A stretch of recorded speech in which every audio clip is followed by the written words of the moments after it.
Here are 3 players to watch in the NCAA tournament that if you don't know, you better ask somebody. Everyone just loves New Mexico to upset number 6, have the potential to go at least one more round. Deron Holmes, Shahade Wells, and Enrique Freeman, 3 players you have to know about.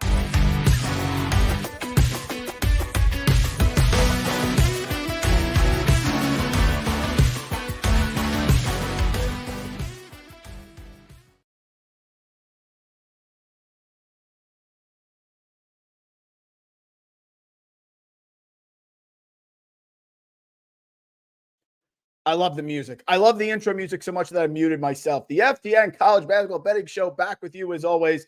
If you don't come to FTN Fantasy and you haven't subscribed, I don't know what's going on. It's the best site around. We have the family. We're off to a great start here in our Discord. College basketball, better than ever. What we're going to do, as we always do, Tuesdays, Thursdays, 1:30, and then Saturday morning is the big show. It's 10 a.m. We're going to go through what did we learn, and we're going to give our picks for the week. We're scalding hot on sides. Sides are my thing. Props have been okay. Total's always up and down, but so far, so good. Make sure you get to FTN. Frank Brank is rolling Discord. Walt Waddell, all the great people there. We're ready to rock and roll. Comments are flying already. Thank you so much. Let's see what we got. Yeah, Dan, we were good. Idaho State staying close to Arizona State. Bobby Hurley just always struggles, especially at the beginning of the year. He's always live at home in these big games, but ready to rock and roll. Texas Tech dominating Bethune-Cookman. Yes, the defense at home, a good defensive team at home. First half, we got there. It was close, but we got there first half in the full and keep fading Virginia. We'll get into that in a little bit. Want to talk about UNC Kansas tomorrow night. We can get to that at the end, Dan. Leaning UNC plus 7.5. You know my issue with Hubert, but I would say that Kansas with the AJ Storr acclamations having some issues, so I'm not sure about that, but we'll get to that in a little bit. Trevor, great to have you in the house. SMU team total, I agree. Southern Indiana, also agree. We'll get to that. Ready to go. We are back better than ever. Trevor, Kentucky Christian under 60. Trevor, you are the man. Anyone betting Kentucky Christian is just fantastic. And Jameson, great to have you in the house. No West Virginia today, buddy, but we will get back to them. All right, here we go. I don't want to keep you long. I want to go through it. Robust, refreshed, replenished, efficient show. That's what we do here. What did we learn? Let's talk about it. I am ready to fade Indiana all season.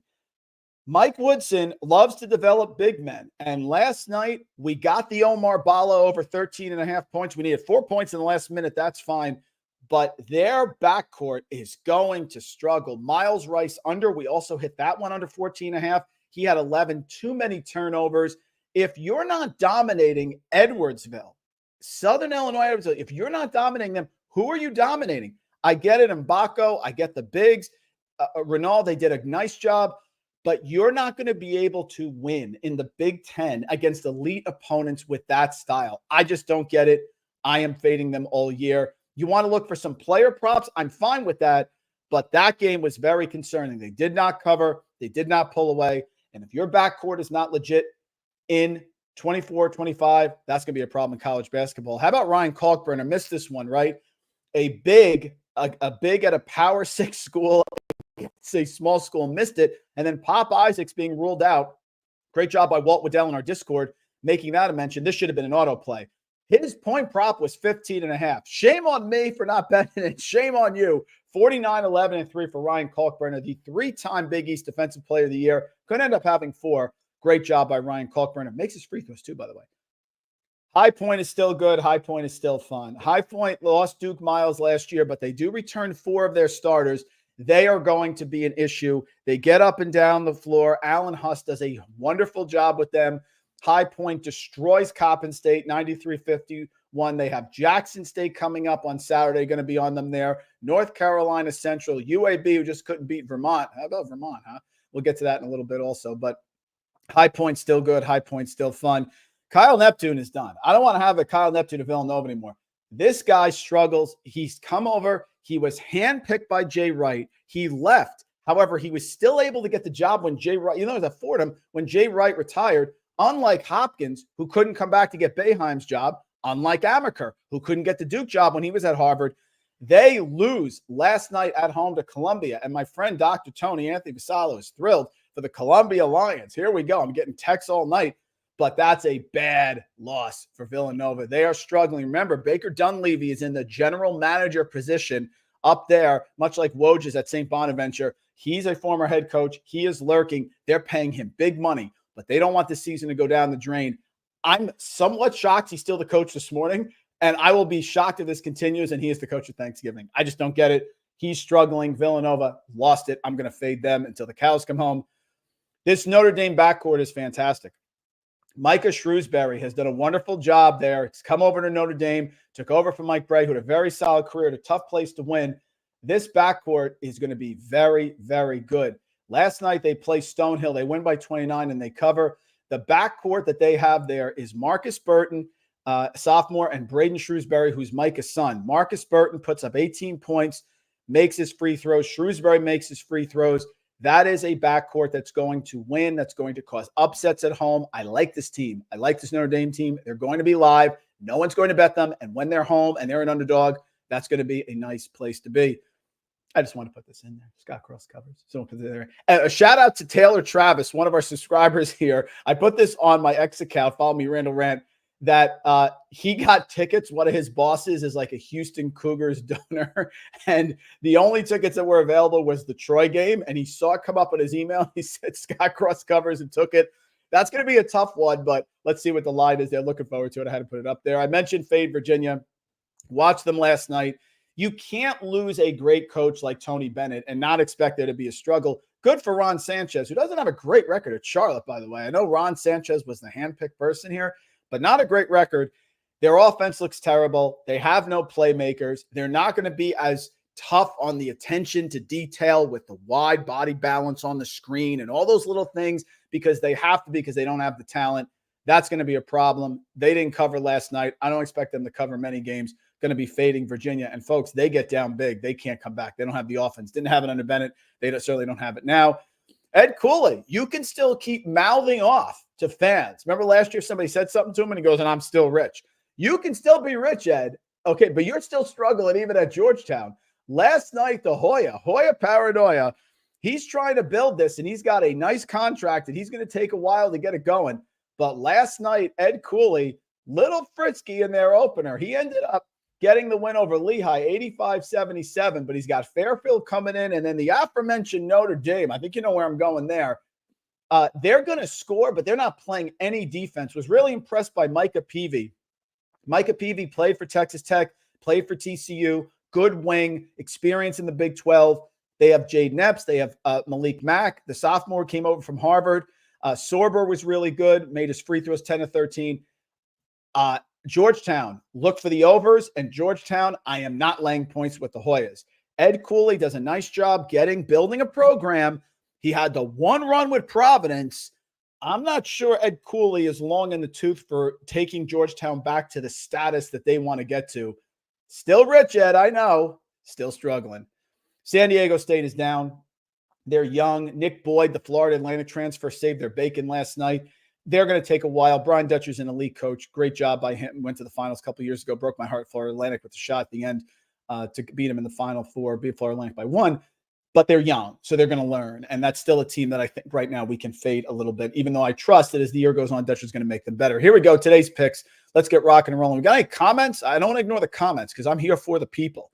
IU got yes, Trevor. IU got out rebounding the offensive glass by SIU Edwardsville. This is my point. I don't know what Mike Woodson is doing, but sometimes we get a gift. And when we get that gift, we just continue to ride it. I'm going to fade Mike Woodson. I didn't last night because I thought the bigs would dominate SIU Edwardsville. No problem. I'll take the loss, but we'll learn Bayesian process moving forward. If he told me that Kalk had 40, yeah, I agree. I'm not super high on Creighton. That's concerning. And I put this in the Discord here at FTN. When two of your players combine for 77 points, Ashworth and Kalkbrenner, that's not good. Because Stephen Ashworth is not going to have 25 points. That's not going to happen all the time. That's the problem. Let's get to the picks here. SMU is going to run. They're going to get up and down the floor. This SMU team is a good team. Now in the ACC under Andy Enfield. Andy Enfield back from Florida, Gulf Coast. Andy Enfield from USC. Always wants to have a quick pace. They played Tarleton, who wants to slow it down, and blitz them on Monday, 96-62. Now they're playing Florida A&M, who is a lot worse than Tarleton. I think they get to 100 points here. I do. And you always run into the trouble when you think a team gets to 100 points, it goes under. I took the over on this one last night at 148.5. It's now up to 150. I think SMU runs. I think they get out. Ken Pom has it at 148. I think we get to the over here. I think they get 100 points. Just give me, FAMU, Florida A&M getting at least 49, and we're home free. They want to run. Enfield wants to push it up and down the floor. There's no look-ahead spot. It's UNC Greensboro coming in. Got this one last night. Still like it at 150, over at 148.5. I don't think Penn should be favored by 19 over anyone. And I looked at Penn here in the Ivy League. You look at the Ivy League standings. It's Princeton, Yale, Columbia, Cornell. Penn is just middle of the road. They're not as good as Cornell. Columbia just got the big one over Villanova. Yale and Princeton are always solid. I don't think UPenn should be favored by 19 over anyone. And they played their first game. They beat NJIT away by one. Now they're going to come home and blitz Maryland Eastern Shore. Not that Maryland Eastern Shore is fantastic, but they do have some athletes. They can get some steals. UPenn with that system, that just seems like a lot of points. I think it's ticked down a little bit right now. It's early in the season, so we never know how these teams are going to go. They did play Vanderbilt, Maryland Eastern Shore. They got blitzed. I don't really care. I just think it's too many points here. I expect this to be a 15 to 12 point loss. I'll take Maryland Eastern Shore plus 19 against UPenn. Not a vintage UPenn team. North Florida, if you know, you know. One of these teams, if you pay attention here to the college basketball betting show, you know about North Florida because they want to shoot the three under Matt Driscoll. Last year, number one in the country in three-point field goal rate. Number of shots that they take versus the number of three-point field goal attempts. 54.7% of their shots. 54.7% of shots are from three-point range. And that leads itself to a problem. Ask South Carolina, who lost 74-71 at home to North Florida. North Florida in that game, 10 of 29, only 34%. So they go away against a good defensive team in South Carolina, and they hit 10 of 29, 34%. Good luck, Charleston Southern. I think they get on fire tonight and blow this out. I'm also looking to add this in Discord possibly for the first half line. North Florida, fire away, bombs away at home tonight against Charleston Southern. Charleston Southern, nothing there that concerns me. Played Clemson, lost by 27. Nothing there. Now they're away. Looks like they'll take this loss and move on. But I like North Florida. They've always done well for me. Good against the spread, especially at home. Should have faded Loyola Chicago against Chicago State. I did not. So I'm going to learn from my mistake here and take Detroit Mercy. Not for the faint of heart because Detroit Mercy is not good. We know that. But Loyola Chicago lost a lot to graduation. And I still have this feeling. Remember, we've learned this. This is the Juwan Howard corollary. That when we don't like a coach and it doesn't go well the 1 year, we don't necessarily get off that for the second year. So we have a Detroit team now under Mark Montgomery, who took over from Mike Davis. So it's going to be a completely new system. And you have Loyola Chicago, who played Chicago State and won at home by 7. They now have Detroit Mercy coming in. Just seems like a lot of points, 23.5. Wasn't really inspiring against Chicago State. They were 6 of 25 from three-point range, didn't shoot well. They got a friendly whistle, 29 free throws, and Chicago State did not shoot well from the line. So I like the new coach. I like Detroit Mercy. I think it's a lot of points. I don't think a Loyola Chicago team, and yes, I understand they lost a lot, but who do they have? Des Watson, Jaden Dawson, who's okay, Justin Moore. That's pretty much it. It's 3 guys. That doesn't equate to me to a 25-point win. I'll take the underdog points there. This was mentioned by someone here in the chat. Southern Indiana versus Bucknell. I know John Griffin. I used to interview him when he was an assistant coach at St. Joe's. He's now the head coach at Bucknell in the Patriot League. John Griffin is an excellent coach, does a really nice job. They are coming off a 12-point win at Delaware. So John Griffin has loaded the schedule for Bucknell. He thinks they can make the run the Patriot League. They finished second last year. Bucknell, Delaware away, Southern Indiana away, and Kentucky away on Saturday. So this is your sandwich spot here. Bucknell traveling from Delaware to Southern Indiana, going to Kentucky on Saturday against a Southern Indiana team that can score and put up some points on the interior. They played very well against DePaul. Now, I know DePaul, but it's still Chris Holtman, and they're getting better. They go on the road there, and Stephen Olawani had 23 points, 9 rebounds. Jalen Randle ended up hitting 3 threes. And Jack Milkey, the three-point shooter, normally can make some. He didn't shoot well. This is a team with size on the interior, 6'8", 6'7". They rebound, they're aggressive, and now they're home getting 2.5 against Bucknell. Do I think Bucknell's going to start the year winning both games on the road? I don't think so, and I think Southern Indiana playing a DePaul team that probably is better than Bucknell. I don't think that they should be an underdog by 2.5. If this was Southern Indiana by 2.5, I'd probably stay away. But you're going to give me the underdog, it's fine. And I'm fine taking the money line also. I saw Michigan State. I think Tom Izzo's in trouble. I don't trust them early in the year because I just think that their offense takes a while to get going, and they don't have a lot of great big-time players. They played Monmouth, and they just pretty much pushed them around. Jaden Akins had 23. Jace Richardson had 10. No one else in double figures against Monmouth. And if you look at what they've done the last few years, last year they lost to James Madison, but James Madison was really good. No harm there. Outside of that, it takes a while for their offense to get going. I don't think they have a lot of talent on offense this year. I think Niagara is tough. Greg Paulus is always going to have this team rebounding. They're going to be physical. They're going to be aggressive. They have a couple games coming up. I think they can do well. Last year in the non-conference, they played Bucknell tough. They went away at Notre Dame, and they were very physical. Niagara is going to play defense like a Paulus team. They're going to keep this game close. And unless Michigan State gets scalding hot from three, and I don't really think there's many people who can do that for Michigan State besides Akins, I don't think they pull away on this one. We'll take Niagara plus 28.5. I kind of like Iowa this year with Fran McCaffrey looking to win the conference for the first time since 1979. They get to run up and down the floor. I like this team. I think they get to 100 against Southern. Peyton Sanford can light it up tonight. If I see a player prop for him, I'm going to hit it. They put 89 up against Texas A&M Commerce. Here comes Southern. The spread is about, by KenPom, 22-23. This number is climbing. I just don't think Southern can handle this. They allowed 93 points to South Dakota.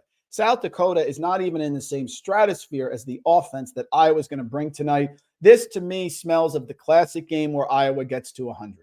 At home, inferior opponent, good team, veteran team. And I like what Iowa's done recently with some of their additions. Iowa added inside.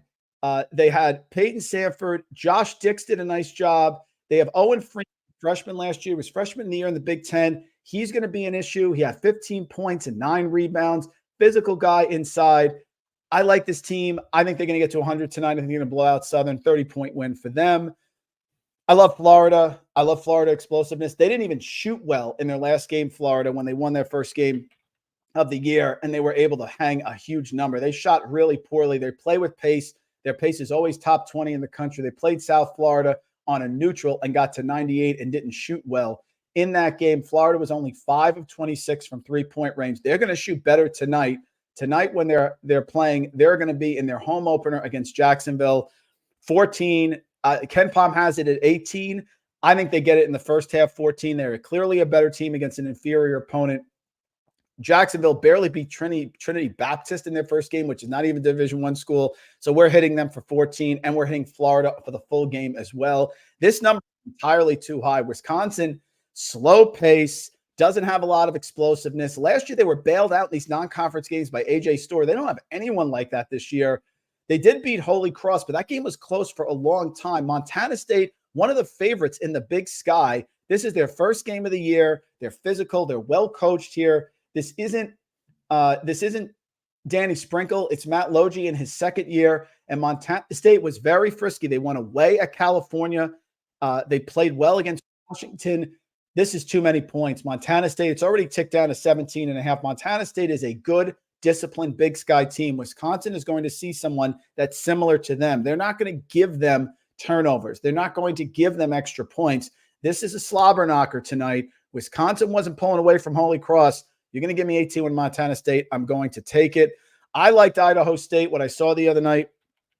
Idaho State did a nice job in their opener against Arizona State. That game was very close. Now they play USC, and I think Eric Musselman does a really good job getting his team ready, but they're still learning here. Chattanooga, who can shoot you in and out of games. Chattanooga always ready to fire, 6 of 34 from three-point range. But this game was actually within a grasp in the first half, despite Chattanooga only making 6 of their 34 threes. They were terrible. On the other side for USC, they're going to have to be physical. You need Desmond Claude to score. Josh Cohen's okay. He's not great. The UMass transfer, the big guy inside, is kind of like the big pillow here. Not knowing was okay. This just seems like too many points. I think this is a classic. Nobody respects Idaho State. They're good. Going on the road against Bobby Hurley and almost winning that game is impressive. Now they're going up the road to USC. I think they're going to slow it down. I know Musselman will get it right. I just don't think it's the first game. Give me a USC win by 20, and we will take a couple other thoughts here. Utah versus Central Arkansas. Be careful. My initial reaction was to take the over for this game and to take Utah to win big. The problem is Central Arkansas cannot score. They could not score against BYU. That should have been an automatic over, but they really struggle on the offensive end. So if you're going to bet this game, I would lay the points with Utah. Be careful with the over, even though at home they're lethal, because Central Arkansas just can't score. And Joey Wright, if you're watching, I love Joey. No feeling with Stetson Omaha. Stetson lost a lot. Omaha comes in. No feeling on this one. I wanted to take Stetson. I handicapped it wanting to take Stetson. I don't see an edge either way, so we're staying away from that. Now let's get to the comments, and we will get out of here. Yeah, Southern Iowa play ridiculous play. I agree, Trevor. I think this is a classic. If Iowa doesn't get 100 points tonight, I'll be totally shocked. I thought about the Cal Poly game. I did. They play helter-skelter. It could be a first-half play. Madsen does a good job with Cal. I'm not sure. I looked at this one, and I decided to stay away because I think he's improving a little bit. They beat Cal State Bakersfield, scored 86. Cal Poly, San Francisco, they did score a lot. They get up and down the floor. I thought about a play on 15, but I stayed away. I have no problem with it, Trevor, as well. And yeah, points for SMU. That's where we're going, folks. That is it. In and out, 21 minutes. We will be back. We're off to a great start. Join us here, FTN Fantasy, promo code CBB Show. Get you 15% off either the Bets Package, Bets Plus, or the annual VIP package. You're going to want either one of those. Get part of here. The Discord is hopping. We're getting stuff out. I'll get some player props later. How did we miss on Kalkbrenner? I can't believe that as well. As always, guys, thank you. We'll be back Saturday, 10 a.m. It's Tuesday, Thursday, 1:30, Saturday, 10 a.m. As always, let's get to the window. We're off to a good start. What's better than college basketball season? The answer, nothing. Here are 3 players to watch in the NCAA tournament that if you don't know, you better ask somebody. Everyone just loves New Mexico to upset number 6